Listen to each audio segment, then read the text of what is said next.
Good afternoon, everybody. We'll go ahead and bring this meeting to order. And first item is the confirmation that the required Kansas Open Meetings Act notifications were met. Amanda? Yes. Okay, thank you. Next is with Amanda. Have you noted on who is here, or do we need to do a roll call? We're good. Okay, good enough. So hearing that, next item would be for everybody to review the February minutes that were enclosed in that email that we received. And do you have any additions or corrections of any sort to that you see that might be wrong? Anything to add? Hearing none, would someone like to make a motion to approve the minutes from February? I motion to approve the minutes from February. Okay. Second? I second that. Second. Dean? Everybody in favor say aye. Aye. Opposed, same sign. Note that everybody approved it. Next, we'll go into the new business presentation with the music education. What is that? Well, Was somebody supposed we to put be out there, I thought? we put out some calls asking for some music educators to come and share what the status was, not knowing, See, I was first of all, that it was spring break week. That's what I was wondering, because Katie is the one that kind of mentioned it a couple It was months ago. and then the educators I reached out to are not comfortable in this environment to share. Okay. So I'm going to All right. be talking to some senior administration. I was going to bring, we've got some printed documents for you all in advocacy that talk about the value, the role, the place of education, and the importance of arts education in our communities. But I'm going to hold that for next month so that our students are back also, if that's okay. So That's fine. we'll just defer that for a month. Hopefully that could work out. Yeah. Like I said, it was a good suggestion that Katie had. I when agree. She had mentioned it to us. Okay. Next would be going into the staff reports, which staff report is enclosed. And everybody hopefully has had a chance to read that, but then staff members that would like to say anything for describe a little bit more about what's in there. Or if commissioners have questions. of Commissioners' what's- questions, any of that type of thing. I'd like to ask Susan a little more about the conversation that you all initiated with leaders from the Spanish-speaking community. I was excited to see that. Yes, as part of... What did you learn, or that you can share so far? If I can remember it all, I just got the report this week. We held that meeting as part of the museum strategic planning, which is separate than Arts and Humanities, the cultural plan. We wanted to reach out to other communities within our community to get their voice as well. We had about 8 or 9 people come. Good. We had a facilitator. They did it all in Spanish, so Rosa was periodically telling me what was going on. Sure. They shared how they do want to become, she kind of started it out as what they'd like to see in the city as well as the museum. They do want to become more involved in leadership in the community, but trying to figure out how they can do that, and they'd like to be approached, I think, more from us to get them involved, as well as they thought it would be great to have their voice available in the museum. So they've given us some ideas, and I've reached back out to them to see if we actually want to start a Hispanic committee for the museum, since we're on the beginning stages of a renovation of the gallery exhibit. So we want to get their voice as part of Selena's story as well, and see if we can get anybody to help with that aspect. Good, I'm glad. That, is the largest minority population that we Yes. have in Saline County by about 3 times larger than the next group. Yeah. And so it's incumbent upon us, I think, to Yeah. have that voice lifted up. I'm more than happy, I could have Amanda share out the report to commissioners, if that's We possible. might, yeah, we can send that as a separate attachment or as a separate email. Just be careful not to reply all to anything she sends out. But we can include that in if you do send that out, Amanda, we'll just include it in the minutes for next meeting also. So if the general public wants to see or access that, they can. Thank Yeah. you. Yeah, just without naming names, maybe saying positions, or what institutions or groups were represented in the conversation? A large, we had some religious groups that were represented. USD 305 had a representative. We didn't get as many, we had more on the list that said they were coming that just weren't make able to it. make it for other areas. But let's see, religious, 5, a couple of people from like Heartland, which is 305 as Right, well. So, right. and there was another 305 person. I think a realtor, if I remember right, and,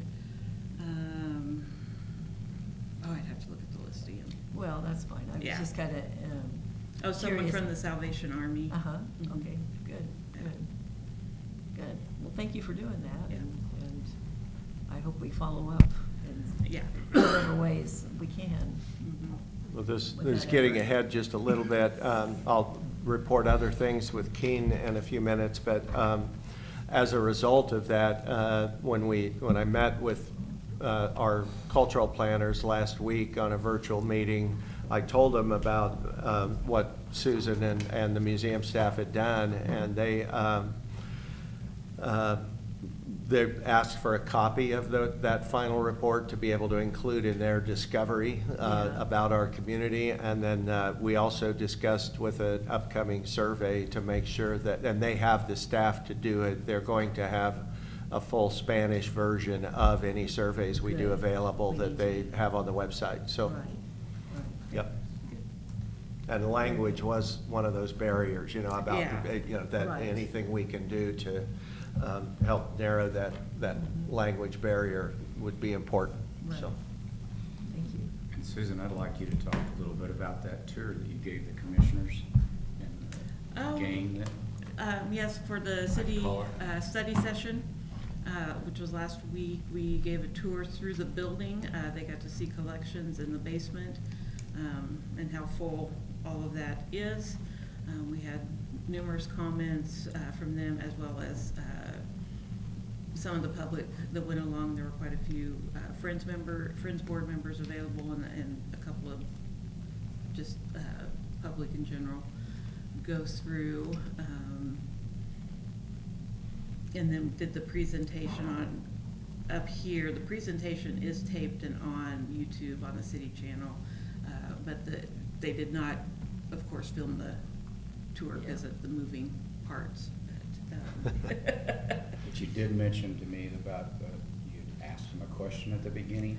Yes, I did ask them the question that if they could think of something that was important to them, some object that either told their story, their business story, their held a legacy for them, to look for a place to put that when we were going through collections, to see if there was any place that we could store that particular item, and that if there were any fully open shelves, it's because that item was actually up on exhibit and not because we didn't have stuff to fill it.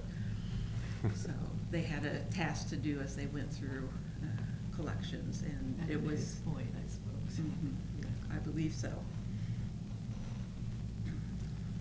Susan did a really fine job. She was well supported by members of the Friends of the Smoky Hill Museum also. There was probably about 8, or so 6 to 8 6 to board 8. members who attended that. And within the first 10 minutes, I heard more than one commissioner make reference to, I see the problem that you have. And so that will be followed up at a date yet to be determined this spring. I think we're waiting on the state legislature to make some determinations so the city has a better idea of what their upcoming budget for 2027 is going to be. But they were very appreciative of the timeline that Susan had presented to them so that they had time to be able to make both an informed decision and to plan financially and not say, hey, we need this, down payment by the end of the year. Being able to spread it out, I think, made them more comfortable and amenable. So she'll have another chance to discuss this with them when the City Commission does strategic planning later this spring. So hopefully we'll know more. And then I think her timeline called for some kind of confirmation of an intent to fund by summer. So you would characterize the commissioners as all being in favor of doing the I believe expansion? they all understood the need. situation. need. The need, yeah. I would characterize that, yeah. And nobody suggested that we don't come back and ask for Gotcha. further Yeah. consideration. So, I didn't know if there's advocacy there or if that was pretty understood. watching the YouTube video of the interaction up here, they were all mic'd and filmed during Okay. Susan's And presentation, and so. I was gonna check that out. I think it's a good chance to get a pulse. I wouldn't put words in anybody's mouth. I don't think there's anybody that's a strong, hey, let's go and when can we start on this? But there also wasn't anybody who just said, I just don't think this is a good idea. So there was an openness and a willingness to hear and to understand the need. Okay. So. Crystal, question for you. Yeah, you're looking that way, always. I was like, man, I on TV. know. I'd like you to talk about the fire station coming up and the report with the commissioners meeting coming up. Isn't it coming up, the commissioners on the art for the fire station? So we are looking, it's looking more like April 13th will be That's why I was our- wondering is it Yeah. one time it was gonna be this coming? Yeah. No, it's not this coming Monday. Okay, We're that's what I was still- wondering. Yeah, we are still working on the commission packet. I did have a meeting with Troy today. There are some additional, with the artist projects, some of the things that are more of the contractor responsibility and for the city to figure out is making sure that the electrical conduits are where they need to be. In particular, the lighting on that south-facing wall.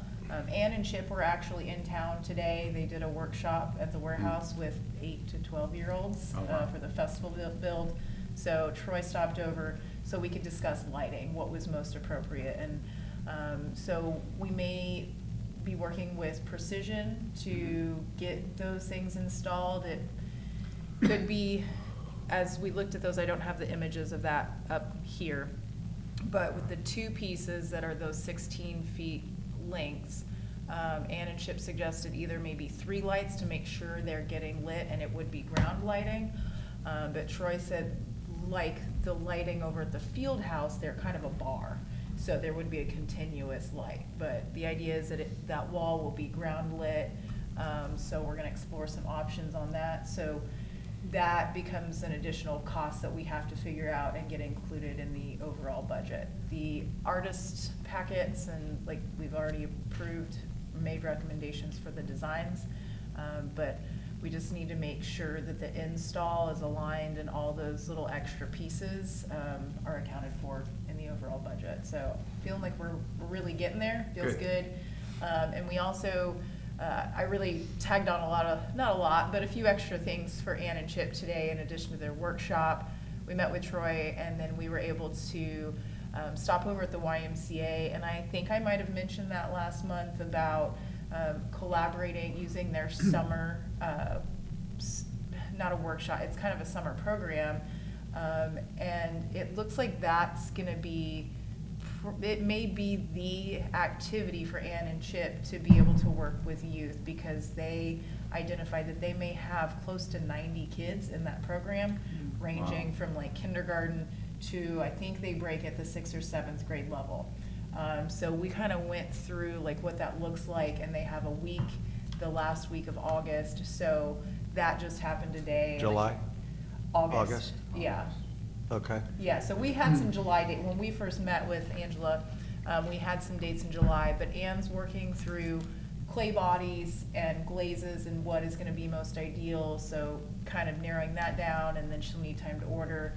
And they certainly wanna wait a little bit to see what that final enrollment is through the Y, so they can see how are they breaking down the workshops between all the students. But I think that's gonna be a really great way to capture young people throughout the community, because, and Angela said they even have folks, you know, that are coming from like Abilene, like, it's not just a single school, so that program is just, kind of one of those universal things that drops in front of you, and it feels like the right thing to kind of, you know, get the youth involved. So I'll have a little bit more of that as that kind of unfolds. Like I said, Angela would like to wait for enrollment. Enrollment's kind of trickling in, but she says they usually have pretty good numbers during the summer, so. What was the projected date again that you think it might go to the commission? April 13th is what we moved it out to the next scheduled meeting, which is the second Monday of April. Okay, I won't be here on that date. Okay. All right, good, thank you. You're welcome. And Sarah, I think, has a staff update also. Yeah, so Just as off of the about, press. 45 minutes ago, we got a notification that Salina has been accepted to participate in the Kansas Music Cities Together program. It's a year-long cohort-based program to help Kansas communities connect and mostly learn tools to support your local music ecosystem. And that ecosystem could include musicians, venue owners, retailers, anything that sustains the health of a music. Educators. Yes, yeah, the whole world of music community is going to be involved in that study. The first two phases are more evaluating information at the local level. Phase 3 involves connecting with other communities and resource sharing, talking about struggles within the state, how can we support each other, maybe collaborate together to share resources, things like that. And then phase 4 is all about the action planning. As a part of that action planning, we have a potential opportunity for a pilot project where we can get up to a $5,000 matching grant to basically start something using the information that we learned in the program to benefit our community. So we're going to be getting more information out on that soon. Like I said, like within the hour we have found out we were accepted. There's only 6 to 8 communities in Kansas that are participating, so we are very excited that we are one of those. So, and then the nice part about it is the timeline matches very closely with the cultural plan. So a lot of the data that we're getting from one and the other can help inform. So the timing works very, very well, and this is led by a group called Sound Music Cities. It originated in Austin, Texas, and I think recently Lawrence participated in their own study, and now it's expanding across the state. So we've seen both nationwide results of this, regional, and now we get to participate as well. And then, so 6 to 8 local. Oh, for next steps, what we're going to be doing is probably reaching out to more of the music community, setting up a larger meeting to just share the information of this, what we may be reaching out for. And then there's also a committee of about 6 people that we're going to try to get ranging perspectives and representatives from across the community to help kind of pilot this thing and get ready to get a lot of data. So we're very excited. Good. Do you see this tying into anything we've been talking about with education and Yes. music here? I mean, Yes. is there ways 'Cause that we can lean into that as well? Part of part of it is exploring youth education opportunities. Another thing that we often talk about is all-age spaces for students to be able to perform, or even to just come and watch themselves. We have so many like 21 and older venues where it's difficult for youth to be able to engage in that, or if they want to go to the Stiefel, there's a cost barrier there. For the summer music stages, one of those things is it's not necessarily a year-round opportunity to be able to book that. So those are some of the things that we're going to be asking and talking about as a part of that. So It's good timing. Yeah. yeah. It's great timing. 45 minutes ago. I also That's pretty heard tough. earlier today that because the Kansas Arts Commission is funding that, our state legislature, the Senate, has once again zeroed out the Kansas Arts Commission for 2027. The House is continuing to support it, so please watch and pay attention to what's happening at the state capitol, because I would hate to be the only state in the country without an arts commission at the state level. It's not only a loss of state funding, but it leverages additional regional and federal funds, and it would make a huge negative economic impact, not just on programs like this, but in operational support for the Stiefel Theater, the Community Theater, the Salina Symphony. Number of organizations are getting important operational support from that organization, and our rural communities also. So please stay up on that, and I can't tell you how much it means for you, not the paid spokespersons, to write and or call your state legislators, the senators especially, and ask for their support. So. I've got a question. Who in the staff is in charge of the Facebook stuff that would come up here? Depends on which Facebook page. Museum is me. I don't know, but who does upstairs? Allie Fisher does a lot of the arts and humanities and. Well, for whatever you're doing, just congratulations on it almost doubling in 1 month. Oh, those- This is Yeah. museum only. Oh, that's Museum. museum, that's Oh, yeah. museum. Yeah, that's what I was We did wondering. some paid I didn't know what ads. it encompassed. We that. did some paid ads, and then most of the posts that I do are actually developed by Maggie Von Spracken, our registrar, does most of all the historical information she does for us. Was there a reason that the volunteer hours went way up too? Was there just something Part going of that on was still during the Kansas month? Days, we Yeah. still had Yeah, Kansas that's what I Days. thought. Yeah. Something changed Yeah. somewhere, I figured. Yeah. All right. All right. And then before we head off this, I do want to encourage you all to head down and see Americans. You only have till April 4th to see that Smithsonian exhibit. Yeah.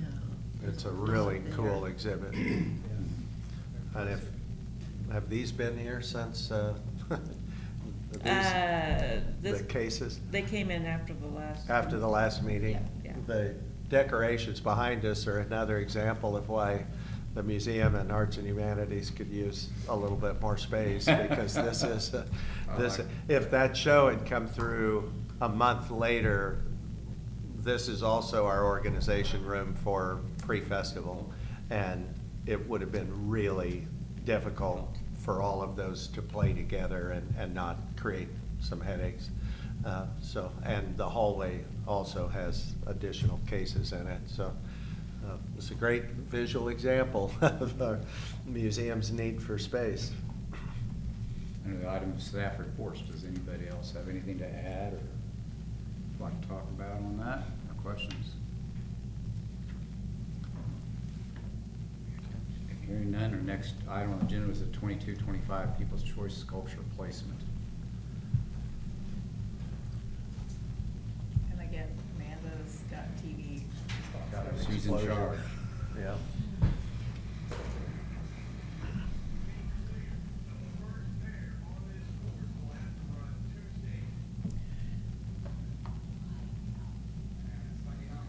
So while we're getting that up on the screen, we have two sculptures today, and I was a little rocky in what our recommendation was yesterday. So the 2022 People's Choice Clarence the Catfish, which is currently in front of the temple, we have accepted that into the collection previously. It is already purchased. We just kept him downtown until it was one we were kind of expecting that would be good along the river project. And this is the year where sculpture tour is very full, so we are moving that. So it's already accepted. Now, today part of our recommendation is acceptance of the 2025 People's Choice, in addition to placement of both of those. So it got a little rocky in what that recommendation was yesterday during CAD. So we are officially accepting the 2025 today, and then the placement for both of these sculptures. So this is Clarence, and the location which we have determined, and CAD made a positive recommendation for placement, this is off of 4th Street outside of Oakdale. And to the left there, you see a blue sign. This is like curfew, pet leash regulations. That sign will be moved to the south side, and then between the sidewalk that runs along 4th Street and the bridge, there will be a concrete slab poured, sort of centered there up against the sidewalk going to the bridge. And Clarence will be placed on that slab. We'll do the same sort of ground-mounted signage as a lot of the other sculptures that you see around, both the identification signs and the please do not climb. That's, I think, kind of becoming a standard on some of these to make sure that we realize it's not playground equipment. Parks will be taking care of the concrete. They have some other concrete work that they're doing within Oakdale and some other parks. So that is an internal thing that will happen. I met with Dennis Arnold, and we kind of determined the slab size. I will put this to this group if there's any strong opinions conceptually whether Clarence should be cycling into the river or cycling out of the river. So that could be the big contentious Want to go back to Clarence? Discussion. So we had differing opinions yesterday. I think it was a lighthearted discussion, but that is one of those things that the slab will give us some room to kind of angle him whichever way we can decide once we get him there. In that move, we are gonna take him over to Parks Bar and kind of blast things off. He hasn't had any cleaning, and we're gonna do just a clear coat. We haven't given any maintenance to Clarence since 2022, so that'll happen before we go there. But if anybody wants to give any input on that conceptual. It definitely looks like he's going to work, I think, coming out of the river. Out of the is- river. Well, personally, I think it should probably face at a 45-degree angle southwest, in all seriousness. 40? But that's because if Wait, you're coming so- from either direction, you're gonna have a good angle to see it going Southwest. into the park or out of So the it's park. pointing towards the water treatment plant? Yes, Yeah. but when Okay. you're walking into the park, you'd be having a good angle. When you're walking up bridge from the east to the west. Or you're driving on either road. Or you're driving, Towards any way you have it, it would be. That's why, like, I ideal. wanted him to at least be angled whichever way he goes, so you're not just looking straight on. Yeah, you don't want it straight on anything. And the only straight on is towards the treatment plant. Nobody's coming from over there other than Right. a few employees that work there. So there were some like, well, maybe he's cycling out of the river because there's some evolution ideas happening, that he's on his bicycle, that. Getting heavy. So we will take the time to kind of place that and make sure it feels good, once we've cited that spot. Are there any other questions about this location? So Clarence is the one that's already part of our collection. So today is just part of the recommendation is placing him at 4th Street. Is there a tree in that spot? There's a tree behind the sign It's to the behind- left. it's- so, Yeah. okay, so it's clear There's and plenty of maintained. room. Okay. Yeah, so, and the reason we're not, there's actually the property line, there is a marker really close, so that's why we wanted to scoot a little farther back, so we're not like right on property line, because there is that marker in the ground. But the signpost is, there's no concrete, they'll just pull that out and move it to the south side. I think, I mean, coming from a festival standpoint of photographing the festival, I'm excited to have this there for the first year of something, people coming in and out with the Dream Dragon Bridge or whatever there is gonna look really cool. So, okay, and I think we'll just do this all one big recommendation rather than doing both of these, Yeah. so. And then, this is our 2025 People's Choice. I don't have the whole name on there, so I'm not gonna pretend like I can name that. Mr. Hatter's pursuit of becoming human number 8, I think, or something, is that? Yeah, 0068. 008, yeah. And if I probably should have left it on there from last month's PowerPoint. So this one will be a recommendation to accept into the public collection for purchase. And the location that was recommended by CAD was, and actually I'm gonna go to sort of the aerial. This is, the yellow arrow is pointing to the location right here. Now, the big building back behind, that's Lakewood Middle.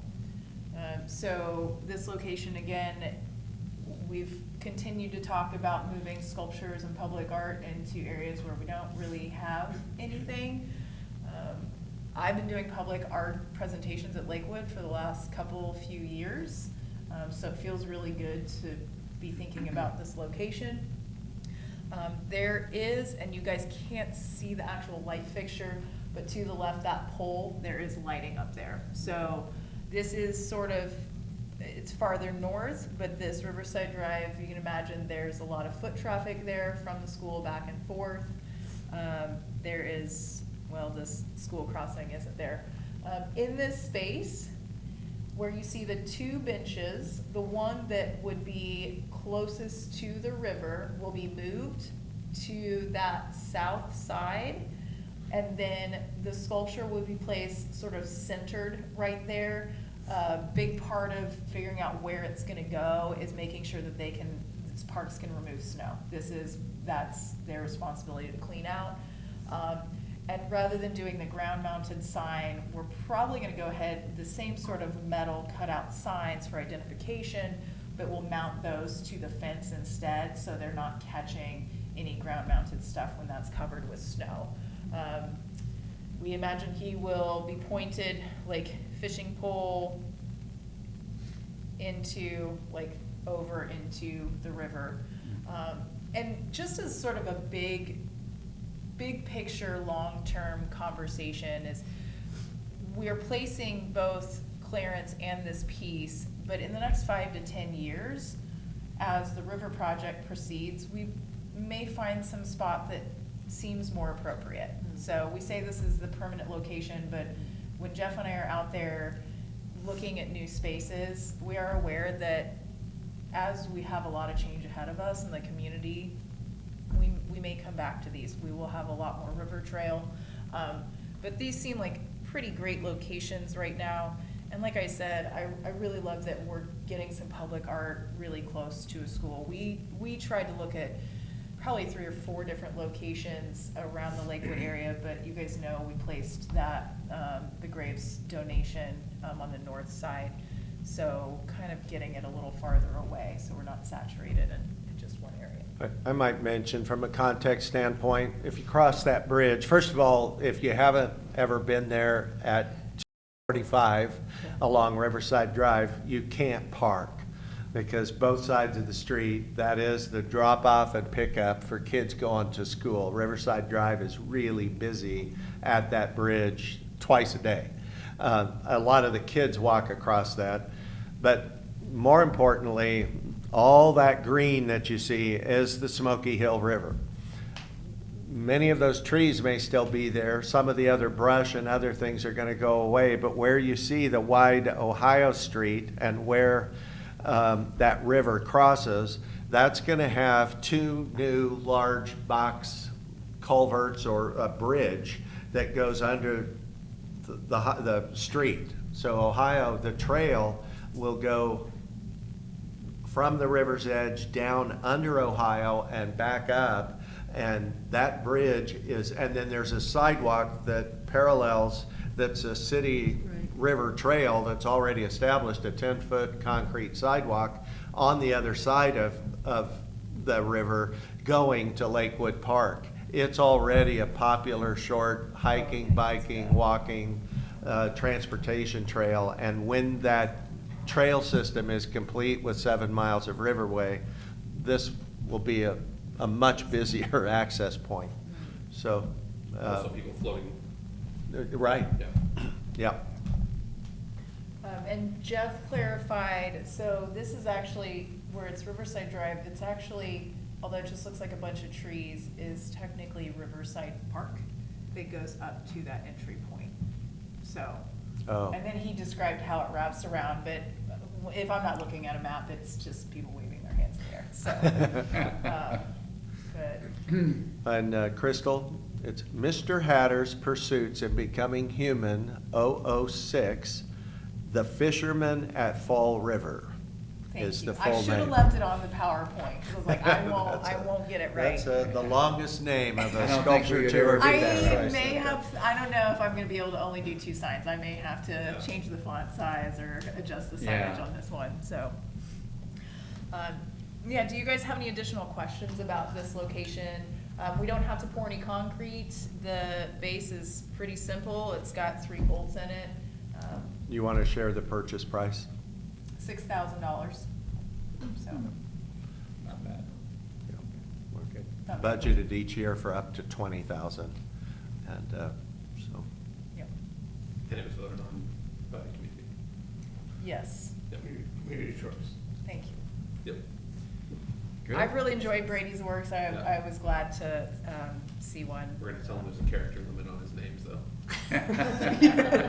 I know. So to be clear for this body, what Crystal's asking is for you to vote on the recommended placement of Clarence the Catfish at the 4th Street pedestrian bridge and the acceptance of this into the public collection of Mr. Hatter's Pursuits into the public collection and its placement at the Lakewood Bridge on Riverside Drive. Thank you. That was Could so we- much better. Could than we I note thought. that as So exactly. All right. Second. All right, it has been moved and seconded Who based on seconded? what Brad stated. Are we allowed to do that, or what about Any something? questions on that motion? Hearing none, everybody in favor say aye. Aye. Opposed, same sign. Unanimous. Thank you, everyone. And Thanks for that clarification, this came as a recommendation from the CAD committee also, correct? Yes. Yeah. I just was not Yeah. so eloquent in what the recommendation was.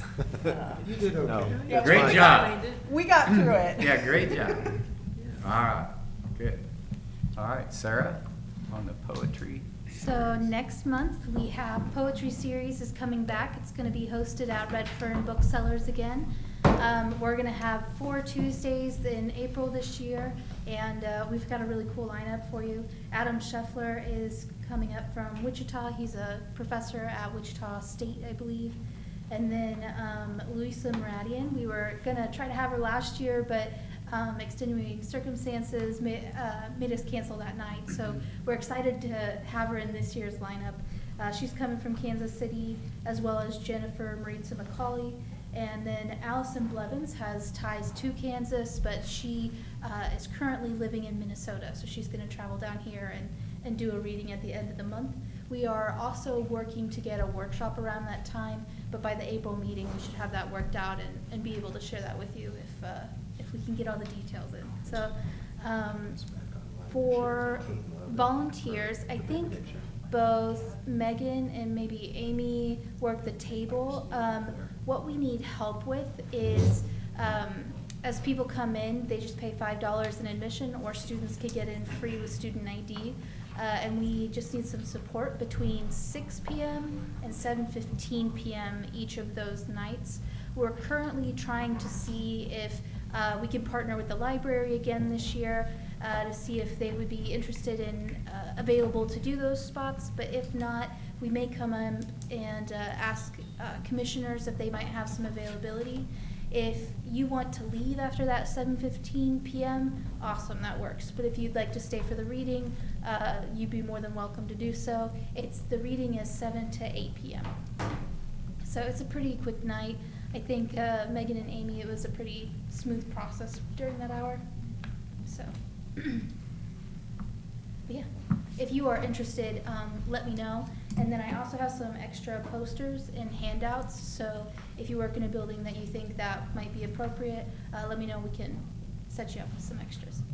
It'd be great if you took everything she had and just leave them somewhere, and drop them off. Even if you don't have a business. If you don't have a business, if you're Know at the somebody that would do doctor it. or, or at another meeting, and just ask if it's okay to post that or leave it, so. Good. Anything else? Whenever you see the posts come out each week on social media, if you could just share it, that'd be awesome. So, And where is the sign up again, or what is your deadline if you are for- interested, just stop me at the end, or you can email my city email. I can provide that to you. And then once we hear back from the library to see if the schedule works out, I'll be reaching out to those folks that were interested. Okay, good. Thanks, Sarah. Thanks. All right, Brad, talk about the museum and Salina Arts and Humanities Match Madness. Yeah, I'll let Susan go first. right. Do you- Yeah, Match Madness was great. We had the best year yet out of the 14 or 15 that we've been at. We had 58 gifts for donations of just under 6,000. So like 5,940 and some odd cents. Good. That's- So that was That's really good. Real good. We're very pleased. Mhm. It was a good year, and we were right across the aisle from each other, so we got to share and connect with people who support both organizations. So, Salina Arts and Humanities Fund and the Smoky Hill River Festival Legacy Fund had together. I look at the agency or that day together. For the most part, we're the only organization of the 108 that were receiving funds that day that have two org funds. And so we came in just under $16,000.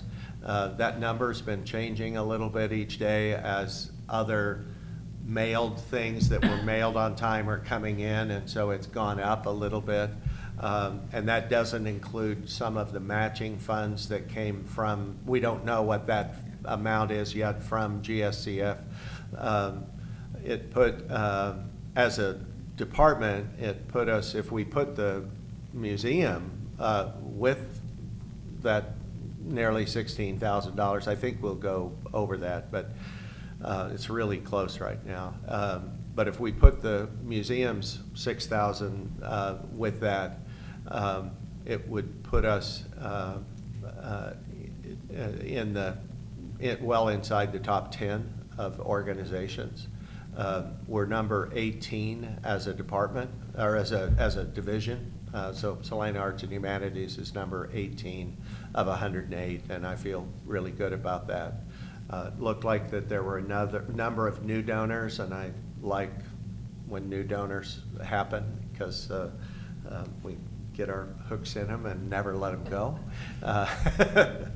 But it was a good day. I greatly appreciate the commissioners who came out and assisted during the day. We had a couple of foundation board members also.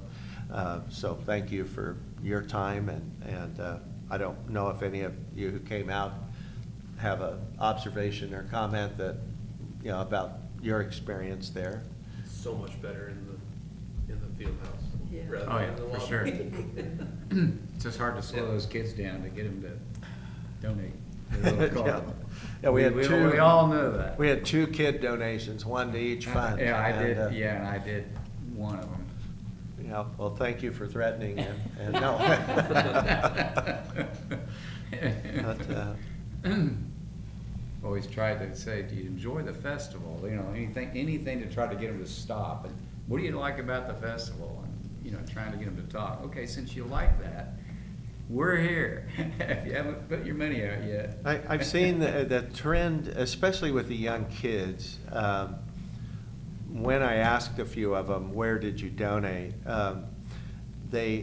Some just couldn't even remember where they donated, but a majority of them who did remember and comment, it was about making a difference for someone in need.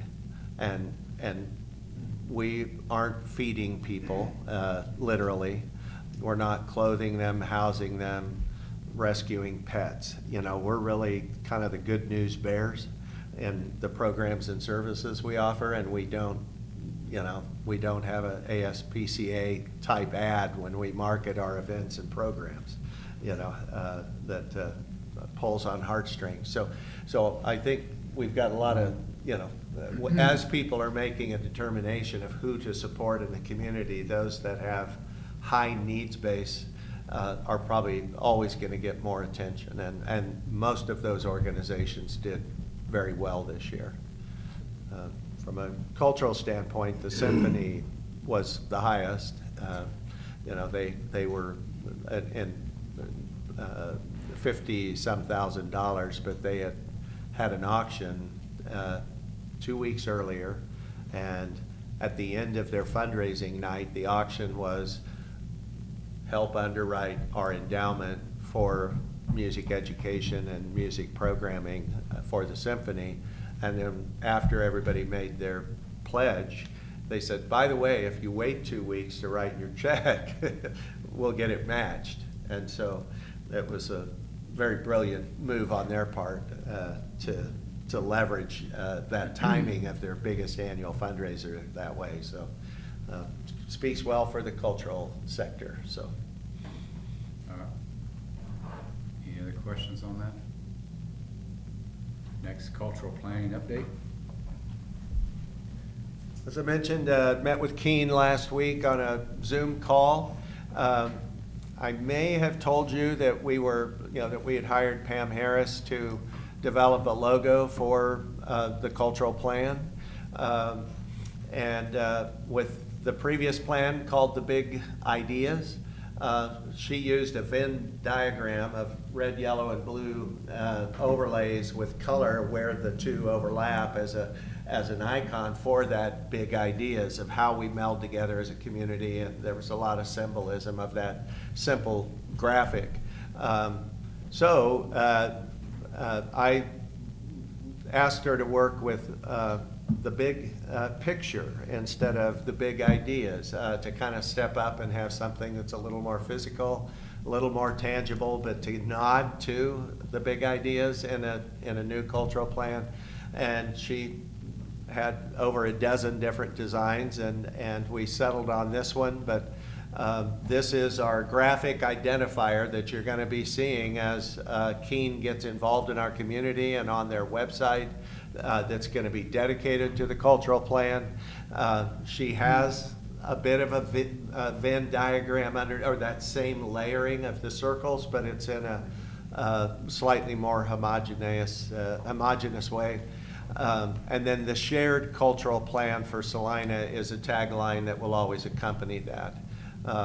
And that's some of that language is just a constant reminder, both for members of the community, but also the cultural organizations, that this isn't Salina Arts and Humanities plan. It's a shared plan for our community, that we're facilitating it, but it's for everyone, and we all need to be engaged in order for this to be successful. So I believe I told you last month, but as a reminder, you'll be getting more information about this, and Keen is sending us some additional marketing information to how they want us to do a press release to invite the community to participate. But I want to remind you that they will be here beginning in the late afternoon on April 6th for a community tour followed by a dinner with economic and community development professionals. We'll have representatives of our business and economic development and downtown development community with them for dinner. On Tuesday, they'll be visiting 8 or 9 venues for about 30 minutes each to do on-site tours. And at the end of the day, Tuesday, the 7th of April, beginning at 5:30, they will be having a public engagement space in the lower level of the temple that's a come and go. However long someone wants to spend there, they can, but there will be different stations with different prompts of how to engage or respond to what you like, what you think we need, what are we missing, what do we do well. I don't have all those questions, and they're responsible for setting that up, but it's a community engagement session that will be active in a variety of different stations in the lower level of the temple. And then we'll do a bit of a debrief when that's over that night, and then the next morning they'll be meeting with the executive staff, the city manager, and the executive staff of the city of Salina before they head out. There will be additional meetings that we haven't set, that we haven't cataloged or categorized with other groups. Some may be follow-ups on the 30-minute tours they do with the cultural directors. They will meet with our cultural directors once a quarter to provide updates, progress reports. And then they will also be having focus groups virtually over the next 3 to 4 months as they gather data, get feedback, and start to work on a draft of a plan to fine-tune throughout the fall. So I would anticipate that this commission will get an opportunity for a virtual meeting with them. And then if I need to find out the specifics of that or how we go about that and not violate an open meeting. So it may just be noticing up and then making sure that you know, of what the guidelines are for how the public engages with that Zoom session. So more to follow on that. They also had done some preliminary research on Salina using national data, and I can't remember all the resources. We've got a PowerPoint that we'll probably be sharing with you next month, but I haven't shared it with the rest of our staff yet, just mostly because of time, and I'd like to have Anna back and fully staffed before we do it. It's not time sensitive, but it's some comparative analysis between trends of our public compared to the state and the nation. You know, how many people express an interest in opera or in attending a particular event, or frequent visual arts events and activities and galleries. And it gives us some comparative analysis to be able to say, okay, from a benchmark, there's where we are. I guess the last thing that I'd share with you, just that was both challenging but also encouraging. I had stressed the importance for them to not do a comparative analysis with other cities that are way outside of our league geographically or demographically or financially, you know. But I wanted them to choose from the Midwest. From their preliminary research and the data that we sent them last month, I think we had, Amanda, had we sent that before our last meeting? I can't remember if I told you about that or not, but we, sent 106 files or something like that with I don't know how many hundreds of pages of documentation and links to more information and reports. But they have quite a bit for a profile of our community right now that was sent last month. And their preliminary review of that, and also looking at some of the analytics that they got from the city, they said, we think we need to at least find one city or a larger population that may not be from the Midwest, but that socially seems similar to Salina, because you're operating at a fairly high level, and we'd like for you to be able to have some aspirational things to work towards. I hadn't thought of it in those terms when I said I just didn't want to be compared to two coasts and miss the nuances of our audiences in the Midwest, but I said yes, pick a city and let's review that before you finalize it. But they're in the process of selecting those comparable cities now, and so we'll not only get to kind of see where we are with the state and nation, but also with some select cities of the programming, the support, the things they have, and kind of see how we do comparing with others. So all of that will come up as the report goes. Lastly, I may have said that the last time. Lastly, on April 3rd, or it may be the day they get here, but more likely, I think they said they're still shooting for April 3rd or 4th, a community-wide survey in 2 languages will be available through their website. We'll be marketing and promoting that through our social media. We'll ask you when those come out to help encourage others, speak about it at coffee groups or organizations or churches or businesses, to have people, hey, take a few minutes and fill out this survey. The last time we did a community survey, there were about 1,177 responses. I'd like to get higher than that this year.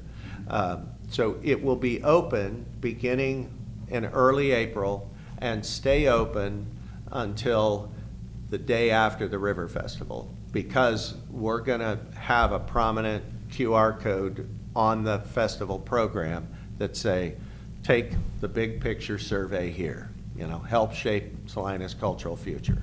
And so we'll have a big opportunity to be able to get public feedback, and we want people that like us, people that don't like us. I'd like as broad and open of response as we can. And likewise then, with 12 to 13% of our community being Hispanic, I'm hoping to have a strong representation there as well.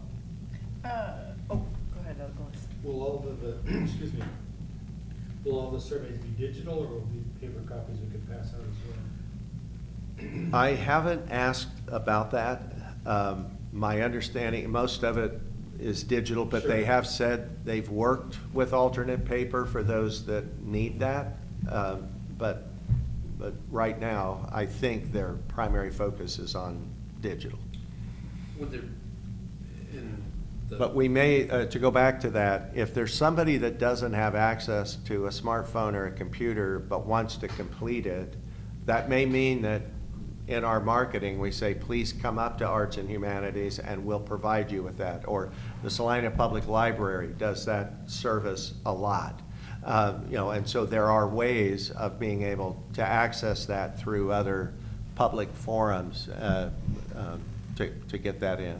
And then we already have ADA information if somebody has a disability that they need a reader or some other kind of a thing that we already have that built into our services. So I know you have so little to do at Riverfest, but would there be a way to set up a booth I was thinking, that's what I was gonna mention, to was do at the tablets, like expo. actually have it available for people to do the survey? I know you're not busy at all at Riverfest, but we add to that. Well, I hadn't considered that, but it may be possible. I just approved today about $27,000 worth of electrical upgrades in the park for in-ground power boxes, including at our information booths. So the televisions that we have that market what's happening at the festival and what's coming will be at the information booths and have a plug-in for the first time. We haven't had that option in the past. So knowing that we have power now, that could be a possibility. It would be more about the online access. So we might have to look at either a hotspot or, again, I think the library still. Do you guys still have mobile hotspots? Yeah, and they're very popular, correct? Yeah, we may not be able to. You have to get on the wait list. Take, yeah, a long wait list. But, and I think one of our sponsors also has helped us with some hotspots. So that's a good idea we can look into, so. I mean, 'cause if you tell people to take the survey, you know, people with kids, they go home, it's real easy to, yeah, I wanna do that, but then they get home, and then the kids need fed, and they're cranky, and then it just doesn't get done, so maybe. Can you have a QR code? If it's quick enough. It of a will survey- have a QR code. Yeah, 'cause if it's There'll their phone, be- they can walk It's a up quick to the enough booth and survey get that the they can QR do it code. right there, then. I don't know the length of the survey, and some of those can be, by the time you get the personal demographic stuff, because they need to be able to know, like, what zip code somebody's coming from, and there'll be some personal, well, not confidential information, but they'll need to get an assessment of the age, gender, family size, other things of who the survey is coming from. So that it's not probably going to be a 3-minute survey. And some of it is open-ended questions where you may need time. I'm thrilled that we have, that they were willing. They originally wanted it to open in April and close in mid-May. And I asked them to keep it open almost a full another month so that we could benefit from 33,000 unique individuals who come into the festival. And so I think we've got a great opportunity to collect both local and regional folks who take the time. We did a survey with a QR code in the festival program last year, Amanda, or year before? Year before, I believe. And had a decent number of responses from that within the program. So you know, the important thing will just be encouraging people to take the time and that their voice matters. Those results will be looked at by you all, by Keene, by our staff, by City Commission. That feedback shaped the final results of our last cultural plan, and we'll take those very seriously. Would it be worth it to, it closes on Monday after the festival? Yes. I was thinking a retargeting campaign that they see the QR code again when they get home Sunday night. When they get it back on Facebook, they get fed it again, that kind of retargeting campaign. I see. What I asked them for, and they said they will do this for us, I said, the most important thing for me is that there is an equitable response, that we don't just have 800 art lovers filling out the survey, and that it's not just Salina. We draw from, you know, our draw poll factor is over 150,000 people for Salina, and so making sure that there's some rural representation, and they said they will continue to monitor that. So I said if there is a minority, a gender, an age group that's missing and we need to retarget, will we have time to do that? They said yes. So I'm hoping that those results will reflect our census and you know, demographic data that we know about this region or even the state, but certainly for our community, and try to get percentages of respondents from our Hispanic community that are, you know, 10% of the respondents. That may be a push, even in another language, but But if we're at 2%, we're gonna find ways to hit that community harder and make sure that we hear from them. Do we have plan for any, say, I mean, like, print media with the QR code, so it's not just housed The program, it'll be online, the program. but ahead of that, like, Yeah, I'm to sure. get out into, I mean, because I think a lot of these spaces, I'm kind of thinking about where am I at that is not just a cultural organization, that if I have something, including that information that it is in 2 languages and all those sort of like accessible options, I know we're just trucking along, but is that something maybe to consider with the QR code? Keen is working on both the language and the structure and the recommendations for that. It will be up to us to take that information and get it out. And so the short answer is yes, we'll be hitting as many different avenues and venues as we do to promote other things. I just don't know how much time we're gonna have for the launch. I mean, my primary concern right now is getting, you know, a couple hundred people in and out of the temple on Tuesday the 7th. I'd love to have a big response for that interactive and have some energy there. And then after that, participation in the survey will be something we can continue to do when we market. You know, we'll be doing a lot of radio interviews and discussion with local media about the festival, and that's a good time for us to be able to remind folks. But again, I can't tell you how much more it means if any one of you tells a friend, hey, do me a favor, and here's a QR code, here's a flyer, take this survey, let us know what you think, and ask 2 of your friends to do it. That means more than you know, than anything we could print, promote, and advertise. So. And you could go to the event at the temple, and then you can go to I was just poetry gonna say series. that. Yeah. You can do the There whole you night go. of it. Punch that in there. Yeah, I was a little, when I got their itinerary and available schedule, I thought, okay, great, we're at least it's not till 7:30, so somebody could theoretically participate in that and have 30 minutes to walk down the block or grab a bite and eat on the way or something, or eat late and do both. But we're going to be tight on staffing and availability on that Because week. right so. after that, we're also having David Zinn visit, and he'll be visiting schools that same week and possibly a community workshop. So we'll send that out as soon as we finalize. So, yeah, he's going to be participating in Chocolate Walk again, but we were able to get him for a few days beforehand to come visit students. So. He loves Salina and Lindsberg. Like, Yeah. truly loves Salina and Lindsberg, so. Yeah. He's had a great time here. Is there any old business from the staff? Anyone else? I just wanted to note, we had the artist talk and workshop with Anna for the community build on Friday. We had 9 folks attending that, and there were 12 kids today. It was interesting to see the difference between the adults working together versus the kids. So I think there's a nice energy around that.